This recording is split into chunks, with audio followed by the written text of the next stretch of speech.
ውድብ ሕብራት ሃገራት ኣብ ክልል ትግራይ ዝረአ ዘሎ ናብ ጎንፂ ናይ ምምላስ ዝምባለታት ከም ዘሻቆለ ገሊፆም ናብ ምሉእ ኩናት ንዘይምእታውን ዘሎ ፀገማት ብልዝብ ንምፍታሕን ተባሂሉ ናብ ጸለምታ አካባቢ ሸጊሩ ዝነበረ ሓይሊ ሰራዊትና ንኽምለስ ትእዛዝ ሂብና ኣለና ኢሉ ሌተናል ጀነራል ታደሰ ወረደ ንተበግሶ ሕብረት ኣፍሪካ ከም ዝቕበልን ዘተቕርብ ምዃኑን ውድብ ህዝባዊ ወያነ ሓርነት ትግራይ ሕወሓት ገሊፆላ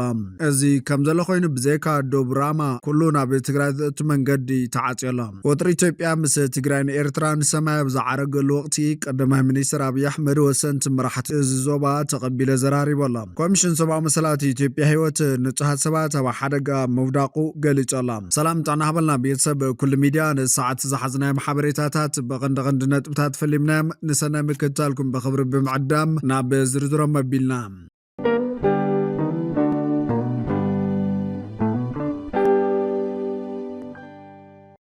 ናብ ምሉእ ኩናት ንዘይምእታውን ዘሎ ፀገማት ብልዝብ ንምፍታሕን ተባሂሉ ናብ ጸለምቲ ከባቢ ሸጊሩ ዝነበረ ሓይሊ ሰራዊትና ንኽምለስ ትእዛዝ ሂብና ኣለና ኢሉ ሌተናል ጀነራል ታደሰ ወረደ ብሰላምን ብልዝብን ዝምለስ ሕቶ እምበር ብኩናት ዝምለስ ሕቶ የለን ኢልና ንኣምን ቀጻሊ ዝርርብ ኣብ ዘድልዮም ጉዳያት ድማ ንምልዛብ ድልዋትና ክብል እውን እቲ ጀነራል ኣፍሊጦም ፕሬዚዳንት ግዝያዊ ምምሕዳር ትግራይ ጀነራል ታደሰ ወረደ ነዚ ዝበለ ትማለ ማስዩ ኣብ እዋናዊ ጉዳያት ተመልኪቱ ንኤጀንሲ ምራኸቢ ሓፋሽ ትግራይ ኣብ ዝሃቦ መብርሂ ግዛት ትግራይን 1 ሚሊዮን ካብ ዝኾኑ ተመዛበልትን ናይቲ ኩናት መበገስ ዘይኮኑ ነገር ግን ጉዳይ ናይቲ ኩናት ውፅኢት ኮይኖም ዝበለ ፕሬዚዳንት ታደሰ ኣብቲ ፖለቲካዊ ልዝብ ናብቲ ሕገ መንግስታዊ ስርዓትን ትንምለስ ፌደራል መንግስቲ ብወገን ትግራይ ዘሎ ላዕላዊ ግዛት ትግራይ ናብ ዝነበረ ምምላስን ተመዛበልትን ኣምረቦቶም ብምምላስ ናብቲ ቅድሚ ኩናት ዝነበረ ኩነታት መምፃን እዩ ነይሩ ክብል ገሊፆም ተመዛበልትን ትምለሱ ቀዲሞም ክሰርሑ ዝግብኦም ነገራት ኣለው ዝበለ ፕሬዚዳንት ሌተናል ጀነራል ታደሰ ወረደ ንሳቶም ድማ ኣብ ምዕራብ ትግራይ ዘሎ ዘሕጋው ምምሕዳር ክፈርስን ተመዛበልቲ ድሕንነቶም ተሓልዩ ንኽብሮም ብዝምጥን ዝግባእ ሓለዋ ተገይሩሎም ንኽምለሱ ዘኽሎም ቅድመ ኩነት ብምምላን ዝብልዮም ክብል ገሊፆም ኣብ ጸለምቲ ተመዛበልቲ ኣብ ንምልሰሉ እዋን ፀገማት ነይሮም ድሕሪ ምባል በቲ ስምምዕነት መሰረት እቲ ዝነበረ ዘሕጋው ምሕደራ ክፈርስ እናተገቦ እናተጠናኸረ ዝኸደሉ መንነት ኣብ ሓደጋ ዝወደቕሉ ስርዓት ትምህርቲ ዝተቐየረሉን ድሕንነት እቶም ተመዛበልቲ ትግራይ ትድግፈለኻ እናተባህለ ኣብ ሓደጋ ዝወደቐሉ እናኾነ እዩ መፂ ኢሎም ተመዛበልትን ምምላስ ነቲ ግዝያዊ ምምሕዳር ኣግሊልካ ናይ ምኻድ ኩነታት ኣሎ ኣተገባብራት ትልሚ ምምላስ ብምሉእ ነቲ ግዝያዊ ምምሕዳር ንጎኒ ገዲፍካ ምንቅስቃስ ኣሎ እዚ ክመዓራር ኢና እናሓተትና መፂና ዝበለ እቲ ጀነራል በቲ ስምምዕነት መሰረት ናብ ምዕራብ ትግራይ ሓይሊ ኣብ እንንቀሳቐሰሉ እዋን ዘይሓሰብናሉ ጎንፂ ኣጋጢሞም ናብ ምሉእ ኩናት ዘምስል ናይ ድሮን ጥቃዓት ኣጋጢሞ ለክብል ገሊፆም በሰላምን ብልዝብን ዝምለስ ሕቶ እምበር ብኩናት ዝምለስ ሕቶ የለን ኢልና ኢና ንኣምን ቀጻሊ ዝርርብ ኣብ ዘድልዮም ጉዳያት ድማ ንምልዛብ ድልዋትና ኣብ ዛዕባን ካልኦትን ምስ ፌደራል መንግስቲ ንምይይጥ ቆፀሮ ነይሩ ዝበለ ሌተናል ጀነራል ታደሰ ወረደ በረራ ኣየር ብምቁራፁ ከም ዝተረፈን እቲ በረራ እንተተመሊሱ ንምይይጥ ከም ዝኸይድን ሓቢሮላ ኣፈላለያትና እናፅበብና እቲ ዘሎ ሽግር ክንፈትሖ ኣለና ናብ ኩናት ናይ ምእታው ድሌት የብልናን እቶም ሕቶታትና ናብቲ ናይ ፕሪቶሪያ ስምምዕነት ከድና ክንፈትሖ ዝበለ ፕሬዚዳንት ታደሰ እቲ ኣብዚ ቅንያ ዝግበር ዘሎ ናይ ድሮን ጥቃዓትን ናብ ምሉእ ኩናትን ምሽግጋር ዝግበር ምድለዋትን ጉባኤ ይኮነን ኢሎም ትግራይ ኣብ ኣዝዩ ከቢድ ኩነታት ከም ዘላ ዘዘኻኸረ ሌተናል ጀነራል ታደሰ ወረደ ዋላ እንተኸበደ ካብቲ ዝኸፈ ኩነታት ንምስጋር እቲ ግዝያዊ ምምሕዳር ናይ ኩሉ ማእኸል ምግባርን ርብርብ ክግበር ይግባእ ኣብ በጀት ደሞዝ ኣብ ገንዘብ ዓበይቲ ፀገማት ኣለውና ከም ተጋሩ ተሓባቢርካ ፀገማት ናይ መሕላፍ ንፈልጤና ስለዚ ተሓላሊና ንፅባሕ ክንሰግር ኣለና ክብል ፃውዒ ተቕሪቦም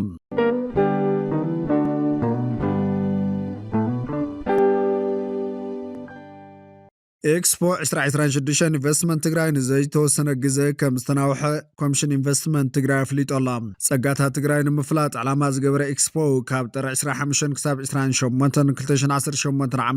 ንኽሳለጥ ተሓሲቡ ምድለዋት እናተገበረ ዋላ እኳ እንተነበረ ካብ ማእኸል ዓዲ ክሳተፉ ትፅቢት ዝተገበረሎም ኣካላት ሓዚ ክመፁ ከም ዘይኽእሉ ስለ ዝገለጹ እቲ ኤክስፖ ንዘይተወሰነ እዋን ተናዊሑ ክብል ኮሚሽነር ኮሚሽን ኢንቨስትመንት ትግራይ ኣይተ ዳንኤል መኮነን ገሊፆላ ኤክስፖ 2026 ዲሰምበር 4 መዳይ ማለቱን ኤግዚቢሽን ዑዶት ንግዳዊ ምትእስሳርን ፓነል ምይጥን ዘካተተ ምዃኑ ዘብርሀ ኮሚሽነር ዳንኤል ናይ ውሽጢ ዓድን ወፃኢን ልዕሊ 80 ኣብ ዓውደ ምርኢት ዝሳተፉ ሰብ ሃፍቲ ተመዝጊቦምን ነዚ መርሃ ግብሪ ከሳሲ ዝተሓረየ ላዛ ኢቨንት ኩሎም መዳይ ምድለዋቱ ወጋጊኑ ከም ዝነበረን እቶም ኣጋይሽ ኣብቲ ኤክስፖ ክርከቡ ከም ዘይኽእሉ ድሕሪ ምዝራቦም ከም ዝተናውሐ ወሲኹ ሓቢሮላ ኣብ መወዳእታ ኮሚሽን ኢንቨስትመንት ትግራይ ናይ ኣሰራርሓ ለውጢ እናገበረ ይዝምን በምህላው ኣብ ውሽጢ ዓድን ወፃኢን ዝርከቡ ሰብ ሃፍቲ ናብ ትግራይ መፅኦም ኢንቨስት ንክገብሩ እቲ ኮሚሽነር ፃዊዕ ተቕሪቦላ ብኻልእ ወገን ኮሚሽን ሰብኣዊ መሰላት ኢትዮጵያ ህይወት ንጹሃት ሰባት ኣብ ሓደጋ ምውዳቑ ገሊጾላ ኮሚሽን ሰብኣዊ መሰላት ኢትዮጵያ ብደቡብ ከባቢታት ትግራይ ኣምሓራን ዓፋርን ብዝተፈጠረ ጎንፅታትን ወተሃደራዊ ምንቅስቓስን ህይወት ንጹሃት ሰባት ኣብ ሓደጋ ከም ዝወደቐ ኣብቲ ዝዘርጎ ሓበሬታ ገሊጾላ እቲ ኮሚሽን ካብ 25 ጥሪ 2026 ጀሚሩ ኣብ ገለ ዶባት ከባቢታት ትግራይ ማእኸል ትግራይ ኣምሓራን ዓፋርን ኩነታት ሰብኣዊ መሰላት ይከታተል ከም ዘሎ ገሊጾም ክሳብ 30 ጥሪ ኣጋምሸት ብፍላይ ኣብ ከባቢታት ጸለምቲ መጋለ ናብ ዓላን ህይወት ኣካላዊ ድሕንነት ናጽነትን መሰል ንብረትን ሰባት ኣብ ሓደጋ ዘእቱ ኩነታት ከም ዝነበረ ኣረጋጊጸ ኣሎ ኢሎም ኣብቲ ከባቢታት ዝረአ ዘሎ ግጭትን ናብ ኩናት ክዓቢ ይኽእል እዩ ዝብል ስጋትን ስለ ዝተፈጠረ ነበርቲ ካብ ከተማ ኣላማጣን ካልኦት ብኮማንድ ፖስት ዝመሓደሩ ዝነበሩ ከባቢታትን ክስደዱ ከም ዝገበረን ኣብ ምንቅስቓስ ሰባት እገዳታት ከም ዝተገበረን እቲ ኮሚሽን ገሊጹ ኣሎ እቲ ኮሚሽን እቲ ግጭት ድሕሪ ስምምዕ ሰላም ፕሪቶሪያ ኣብተን ከባቢታት ዝነበረ ኣንጻራዊ ሰላምን ምርግጋእን ናብቲ ዝነበሮ ዝመልስ ብምዃኑን ንህዝቢ እቲ ከባቢ ንዝያዳ ዓመፅ ምምዝባልን ካሊእ ከቢድ ግህሰት ሰብኣዊ መሰላትን ዘቃልዕ ምዃኑ ገሊጹ ኣሎ እቲ ኮሚሽን ኩሎም ኣብቲ ግጭት ዘለዉ ወገናት ነቲ ኩነታት ካብ ዘጋድዱ ተግባራት ክቁጠቡ ፀዊዑ ኣሎ ብፍላይ ኣብ ልዕሊ ሲቪላትን መሰረተ ልምዓትን መጥቃዕታት ክቁጠቡ ብምጽዋዕ ነቲ ናብቲ ግጭት ዘብፅሐ ፍልልያት ብዘተን ብልዕልና ሕግን ክፈትሕዎ ተሓሳሲቡ ኣሎ ዝኾነ ይኹን ዝውሰድ ስጉምታት ገድባትን መትከላት ሰብኣዊ መሰላት ዘኽብር ምዃኑ ምርግጋጽ ኣገዳሲ ምዃኑ እቲ ኮሚሽን ኣብ ዘውፅኦ መግለፂ ሓቢሩ እዩ ኢሰመኮ ብዘይካቲ ስሩዕ ናይ ሰብኣዊ መሰላት ምክታልን ምፅራይን ስራሕቱ ንዝምልከቶም ወገናት ብምርካብ እቲ ግጭት ብዘተ ክፍታሕ ዝኽእለሉ ሃዋህው ንምጥጣሕ ክፅዕር ምዃኑ ገሊጹ እዩ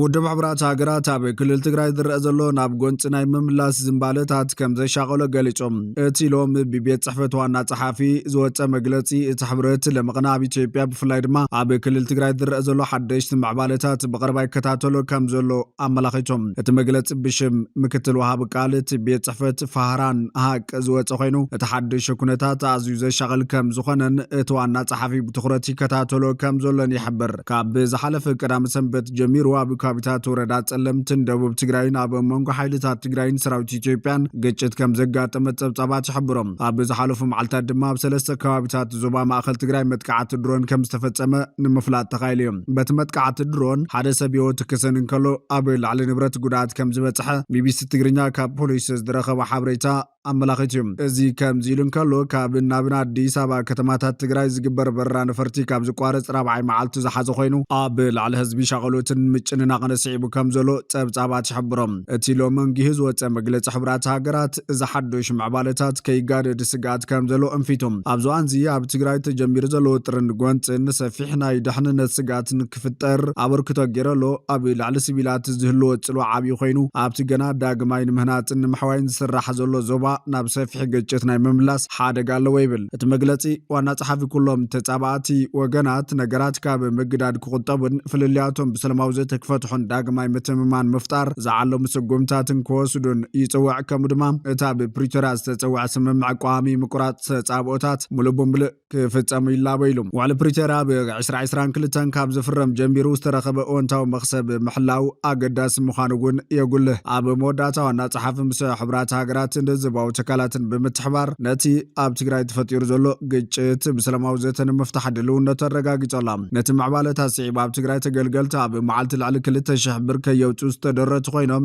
እቲ ምዕባለታት ኣብ ልዕሊ ህዝቢ ከቢድ ሸቐሎት ፈጢሩ ይርከብ መንግስቲ ፌደራል ዛጊድ ብዛዕባ እዚ ዳግማይ ናብ ሙሉእ ኩናት ከይዓርግ ስጋት ፈጢሩ ዝርከብ ግጭት መልሲ ኣይሃበን ፕሬዚዳንት ግዝያዊ ምምሕዳር ትግራይ ኣብ ዝሃቦ መግለፂ ግን እቲ ኣብ ከባቢታት ጸለምቲ ዝተፈጠረ ጎንፂ ዘረጋገፀ ኮይኑ ሓይልታቱ ናብ ግጭት ናይ ምእታው ድሌት ከም ዘይብሎም ተዛሪቡ እዩ ሓይልታቱ ኣብቲ ከባቢ ኣብ ልዕሊ ተወለድቲ ትግራይ ዝበፅሕ ዘሎ ግፍዒ ንምክልኻል ናብቲ ከባቢ ከም ዝተንቀሳቐሱን ዝኾነ ይኹን ግጭት ናይ ምጅማር ባህጊ ከም ዘየለን ዝሕብር እንተኾነቶም ብመሰረታዊ ፕሪቶሪያ ዕልባት ክረኽብ ይግባእ ዝበሎም ዓበይቲ ጉዳያት ሓዚ እውን ብሰላማዊ ዘተ ዕልባት ክረኽቡ ምምሕዳሩ ቀዳምነት ከም ዝህብ ኣብቲ ብቴሌቪዥን ትግራይ ዝተመሓላለፈ ቃለ መሕተት ኣብርሂዮም ዛዕባታት ተመዛበልቲ ልዒሉ ዝተዛረበ ጀነራል ታደሰ ምምሕዳራት ምዕራብ ትግራይን ጸለምትን ብመሰረት ትውዕል ናብ ንቡር ምምሕዳሮም ክምለሱ ይጸውዖም ብፍላይቲ ኣብ ገለ ከባቢታት ትግራይ ዝተፈጸመ መጥቃዕቲ ድሮን ድማ እቲ ኩነታት ናብ ሙሉእ ጎንፂ ዘሰጋገር ስጉምቲ ክብል ኮኒንዎ እዩ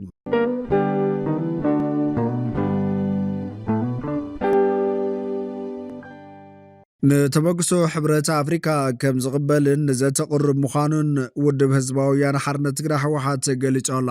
ብኮሚሽን ሕብረት ኣፍሪካ ንዝቐረበ ጻውዒት ዘተ ህዝባዊ ወያነ ሓርነት ትግራይ ከም ዝቕበላ ቦምበር ህወሓት ዶክተር ደብረጽዮን ገብረ ሚካኤል ገሊጾላ ህዝባዊ ወያነ ሓርነት ትግራይ ህወሓት 23 ጥሪ 2018 ዓ.ም ናብ ቦምበር ኮሚሽን ሕብረት ኣፍሪካ መሐሙድ ዓሊ ዮሴፍ ብቋንቋ እንግሊዝኛ ኣብ ጸሓፎ ደብዳቤ ኣብ ቀረባ ናብ ትግራይ ንዝተፈጠረ ኩነታት ተመልኪቱ بحبرة أفريقيا نزغربنا ناي سلام زته ودب حوحات كم زغبولا قليتم أبو أمبر حوحات دكتور دبرتسين قبر ميكائيل اتودب نسلام من مرققان إثيوبيا تباهيل بكوميشن حبرة أفريقيا نزغبر زولو تعار خبري كم زلو قليت الله حوحات أبو مونغو تقرين منكس إثيوبيا زلو زي تفتحو تقامات مفتح زت انكون نزلاقن من قد مخان كم زامن وعلي سلام بريتورا بملء تحسون منفسون كتكبر كم زلون أبت دبداب زقلت دكتور دبرتسين قبر ميكائيل بكوميشن حبرة أفريقيا بفلاي دما بالعلوي بانل حبرة أفريقيا بيلو زقبر زخنا يخون نايزات تبقسهم دمستاف حوحات دلو مخانن اتزات نخعوات دما قد سالنا زلو نتوف داقف كم زقبرن أرقاقي تولام زي كم زلو خوين بزيكا دوبراما كلنا بتقراي زوت من قد تعاطي يولام حوحات كاب عربي جميرو مسير تراز الرخب مسمر راما نوتادرو مكسات راي كفوت كخون بمقوار نابتقراي زوت كلهم مسمرات كعطو موسانة تقالي تولام بز مسرت ناي رايا چرچر عفار يالو مسمر كاب 30 ጥሪ 2026 ጀሚሩም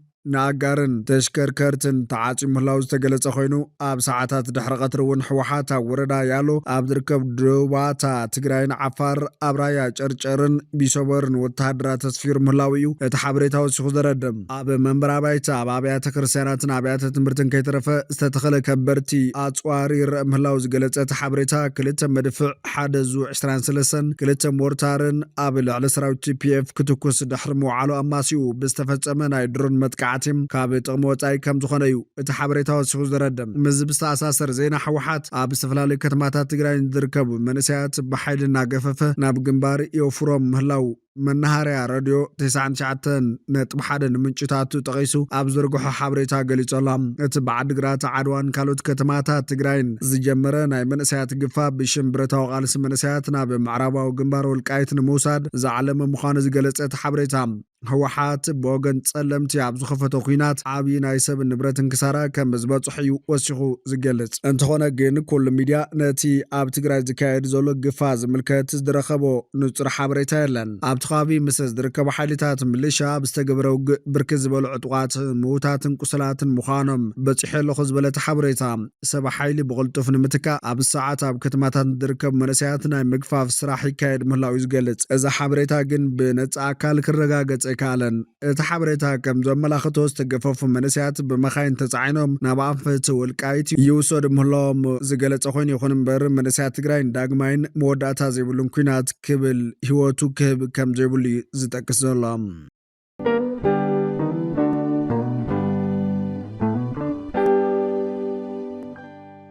وطري إثيوبيا مس تجرين إيرتران سمايا بزعرق الوقت قدما منيستر أبي أحمد وسنت مرحت الزبا تقبل الزراري والله قدما منيستر أبي أحمد نبريزيدانت جوبوت عمر قلي كمون نبريزيدانت صومال حسن شيخ محمود 23 ጥሪ 2018 عام تمرت أبي ساعات قدم قطري أبي كل الصومال كتمات جيجا كم استقبلهم منقستويان مع خنا زينا إثيوبيا قليتان أزدركبنا يسلس يوم راحتين زبا متحبار حبراو سنيتن وتوفايندتن ዘጉሎ ሓያል ምልክት ምትሕጋዝ ምዃኑ ኮርፖሬሽን ብሮድካስቲንግ ኢትዮጵያ ሓቢሮላ። እቲ ርክብ ኢትዮጵያ ኣብቲ ዞባ ሰላም ምርግጋን ዕብየትን ንምርግጋጽ እትዓሞ ዘላ ዕዮ ዘርኢ ምዃኑ ብምግላጽ ንኸቢድ ጸገማት ቀርኒ ኣፍሪካ ብሓባር ክገጥምዎ ዘለዎም ድላይ ዘጉልህን ንዞባዊ ምርግጋእ ወሳኒ ስጉምቲ ምዃኑን ወሲኹ ይገልጽ። ኣብ መንጎዞም ሰለስተ መራሕቲ ዝካየድ ልዝብ ንሃገራቶም ዘተኣሳስር ስትራቴጂካዊ ዝምድናታት ከዕሙቕ ትጽቢት ከም ዝግበረሉን ኣብ ምሕያል ንግዳውን ጸጥታውን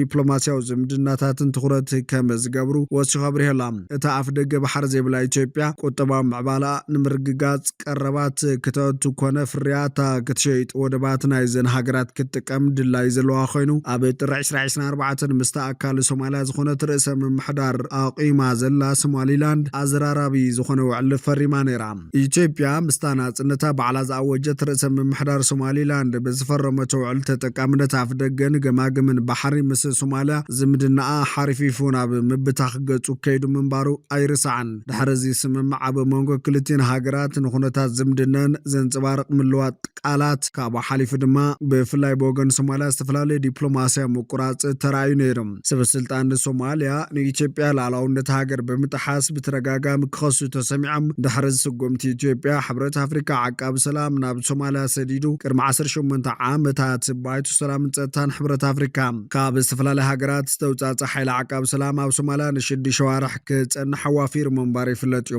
ሶማልያ ነቲ ዝነበረ ንምትካእ ኣብ ዝዋፈር ሓድሽ ዓቃቢ ሰላም ሓይሊ ወተሃደራት ኢትዮጵያ ክህሉ ከም ዘይትደሊ ገሊጻ ነይራ። ኣብ ጉዳይ ህዳሴ ግድብ ኢትዮጵያ ንዓመታት ምስ ኢትዮጵያ ኣብ ምሰሓብ ጽንሐት ግብጺ ሰራዊታ ኣብቲ ሓድሽ ዓቃቢ ሰላም ኣውሶም ክተዋፍር ምዃና ኣፍሊጣ ድሕሪ ግዜ እውን ናብቲ ሃገራት እዮም ኣሎም። ኢትዮጵያን ሶማልያን ንላዕሊ ሓደ ዓመት ኣብ ወጥሪ ኣብ ዝኣተዋሉ እዋን ግብጺ ኤርትራን ሶማልያን ስሉሳዊ ስምምዕ ፈሪመን ነይረን። ፕሬዚዳንት ሶማልያ እውን ንላዕሊ 3 ግዜ ናብ ርእሲ ከተማ ኤርትራ ኣስመራ ተመላሊሱ እዩ። ካብ ሽዑ ጀሚሩ ሰበስልጣን ክልቲአን ሃገራት ተጋራጫዊ ርእይቶታት ክህቡ ከም ዝጸንሑ ዝተሰምዐ ኮይኑ እተካታዕ ጉዳይ ተጠቃምነት ባሕሪ ኣብ ምንታይ ደረጃ ከም ዝበጽሐ ብግልጺ ዝፍለጥ ነገር የለን። እንተኾነ ኣብ መንጎ ክልቲአን ሃገራት ተፈጢሩ ዝጸንሐ ወጥሪ ብመንጎኝነት ቱርኪያ ኣብ ኣንካራ ብዘካየዶ ዘተካሃድ ተራእዮም ነስዒቡ ሶማልያ ንወተሃደራት ኢትዮጵያ ብተሓድሽ ዓቃቢ ሰላም ተልእኮ ደገፍን ምርግጋን ሶማልያ ኣውሶም ከተካትት ፈቒዳ ርክብ ክልቲአን ሃገራት ድማ ቀስ በቐስ ናብ ንቡር ክምለስ ዝደለ ይመስል። ፕሬዚዳንት ሶማልያ ሓሰን ሼክ መሐሙድ ኢትዮጵያ ነቲ ልዕሊ 10 ዓመታት ዝወሰደላ ዓብዪ ግድብ ህዳሴ ክትመርቕ እንከላ ሓደ ካብቶም ኣብቲ ዕለት ዝተረኸቡ ውሑዳት መራሕቲ ሃገራት ነይሮም። ይኹን እምበር ሶማልያ ምስ ግብጻ ኣብ ክፋል ናሓሴ 2024 ስምምዕ ወተሃደራዊ ሽርክነት ኣብ ካይሮ ካብ ዝፈራረማ እንዳሓር ዝምድነን እናደልደለ ክመጽእ ተራእዮም። ኣብ መወዳእታ ሰሙናት ታሕሳስ 2025 እስራኤል ነታ ናጽነታ ባዕላ ብምእዋጅ ርእሰ ምምሕዳር መስሪታ ክትከይድ ጸንሐ ሶማሊላንድ ከም ናጻን ላዕላዊት ሃገር ኣፍልጦ ምስ ሃበት እታ ምስ ሶማሊላንድ ስምምዕ ኣፍ ደገ ባሕሪ ካይዳ ዝነበረት ኢትዮጵያ እንታይ ግብረ መልሲ ክትህብ እያ ትጽቢት ተሕዲሩ ነይሩ። ኤርትራ፣ ጅቡቲ፣ ግብጽን ዝርከበን ብዙሓት ሃገራትን ውድባትን ዓለም ነቲ ብቐዳማይ ሚኒስትር እስራኤል ቤንጃሚን ኔታንያሁ ዝተወሰደ ስጉምቲ ዘለውን ተቃውሞታት ክገልጻ እንከለዋ ኢትዮጵያ ግን ስቕታ ኣመሪጻ። ዝምድና ዘን ክሳብ ውግእ ገጢመን ዝፈልጣ ሃገራት ኩሉ ሳዕ ውረድ ደይብ ዝበዝሖን ዘይምትእምማን ዝዓብለሎን ምዃኑ እዮም ተንተንቲ ዝገልጹ። ኣብ መንጎ ኢትዮጵያን ጅቡትን ዘሎ ሕድሕዳዊ ዝምድና ዓሚቑን ብቁጠባ ረብሓታት ዝተኣሳሰረን እዩ። ገለ ጸብጻባት ከም ዝሕብርዎ ካብ 9 ክሳብ 95 ሚእታዊ እታወታት ሰደድን ኢትዮጵያ ብመንገዲ ወደባት ጅቡቲ ተካይዱ ዘላ። እታ ምስ ኤርትራ ብዝጸንሓ ግጭትን ምትፍናንን ንወደባት ጅቡቲ ከም ቀንዲ መስመራ ክትጥቀም ጸንሐት ኢትዮጵያ ብገምጋም ካብ 1.5 ክሳብ 2 ቢልዮን ዶላር ንጅቡቲ ከም እትኸፍላቶም ጸብጻባት ወሲኾም ይሕብሮም። ኢትዮጵያን ጅቡትን ኣብ ርእስቲ 756 ኪሎ ሜትር ዝነውሓቱ ንሕድሕደን ዘራኽበን መንገዲ ባቡር ብጽርግያ ብመስመራት ማይን ኤሌክትሪክን እውን ይራኸባየን። ኣብ ዝቐረባ እዋናት ግብጽ ምስ ጅቡቲ ጸንሓ ዝምድና ክተደልድል ተራእያ ቀዳማይ ሚኒስትር ኣብይ ኣሕመድ ሕቶ ኣፍ ደገ ባሕሪ ንኢትዮጵያ ንህልውና ጉዳይ ዝብል መርገጽ ሒዙ ኣትሪሩ ካብ ዝጉስጉስ እንዳሓር ካብ ኤርትራ፣ ጅቡትን ሶማልያን ተሪር ግብረ መልሲ ክስማዕ ጸኒሑ እዩ።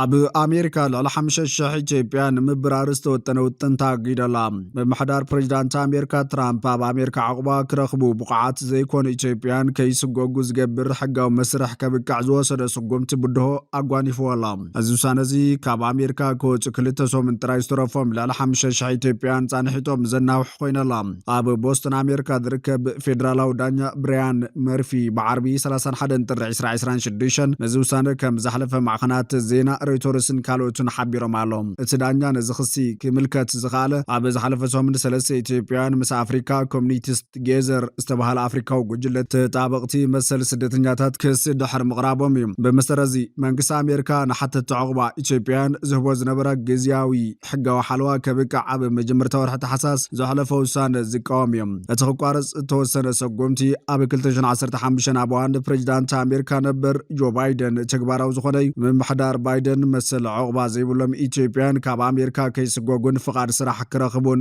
ዘኽእል ሓለዋ ብቐንዱ ዘናውሖ ምስ ኩናት ትግራይ ብዝተኣሳሰር እዩ ነይሩ እቲ ሕጋዊ ሓለዋ ፍልማ ንሓደ ዓመት ክጸንሒ ተወዲቡ ነይሩ እንተኾነ ግን ኣብ ኢትዮጵያ ዘሎ ቀጻሊ ጸጥታዊ ስጋት ብምጥቃስ ንተወሳኺ 18 ወርሒ ተናውሒ ኣብ ልዕሊ ስደተኛታት ጽኑዕ ስጉምቲ ክወስድ ዝጸንሐ ምምሕዳር ትራምፕ ግን ነዚ መሰል ከየናውሖ ወሲኑ እዩ ብተወሳኺ ነቶም በዚ ስርዓት እዚ ሓለዋ ዝተዋሃቦም ማስታት 5,000 ኢትዮጵያን ካብ ሃገር ክወፁ ናይ 60 መዓልታት ገደብ ግዜ ሂቡ ነቲ ስጉምቲ ብምቋም ክሲ ዘቕረቡ ኢትዮጵያን ጉጅለታት ተጣባቕቲ ሰብኣዊ ምስላትን ምምሕዳር ትራምፕ ነቲ ሓለዋ ብናይ 60 መዓልታት ምልከታት ጥራይ ከብቃዕ ምውሳኑ ኣብ ኢትዮጵያ ዝካየድ ዘሎ ዕጥቃዊ ግጭት ታብ ግምት ብምእታው ዘሕጋዊ ክብሉ ተማጊቶም እዮም ጸሓፊ ድሕንነት ሃገር ክሪስቲኖ ናኦም እቲ ትካል ነዚ ስጉምቲ ዝወሰደሉ ምኽንያት ኣብ ልዕሊ ጻዓዱ ዘይኮኑ ስደተኛታት ኣብ ዝረአ ጽልኢ መሰረት ብምግባር ምኽሳሳ ጸብጻብ ሮይተርስ የመላኽት ነቲ ጉዳይ ዝሰምዕ ዳኛ ብራያን መርፊ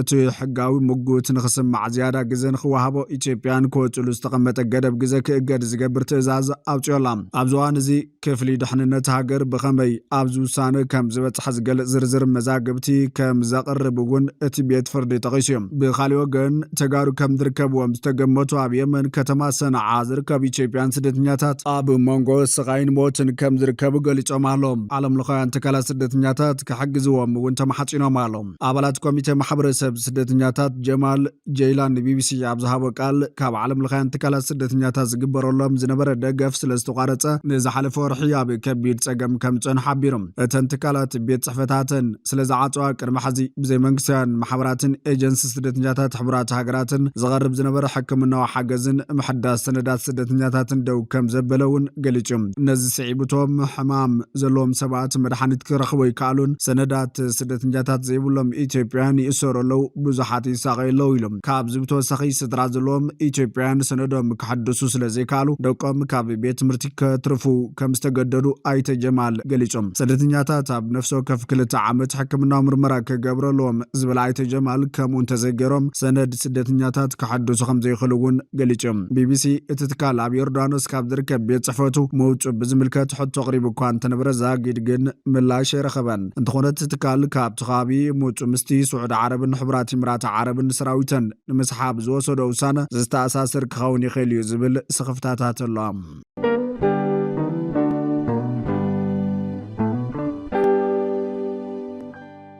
ፍትዋትን ክብራትን ቤተሰብ ኩሉ ሚድያ ንሰዓት ዝሓዝናዮ ማሕበሬታታት ነቶም ክትከታተልዎም ዝፀናሕኩም ይመስሉ ነይሮም ንሰናይ ምክትታልኩም ብምምስጋን ኣብ ዝቕፅል ብካልኦት ሓበሬታታት ክሳብ ምራኸብ ንምድለዋትና ላይክ ሸር ንሚድያና ሳብስክራይብ ብምግባር ቤተሰብ ኩሉ ሚድያ ይኹኑ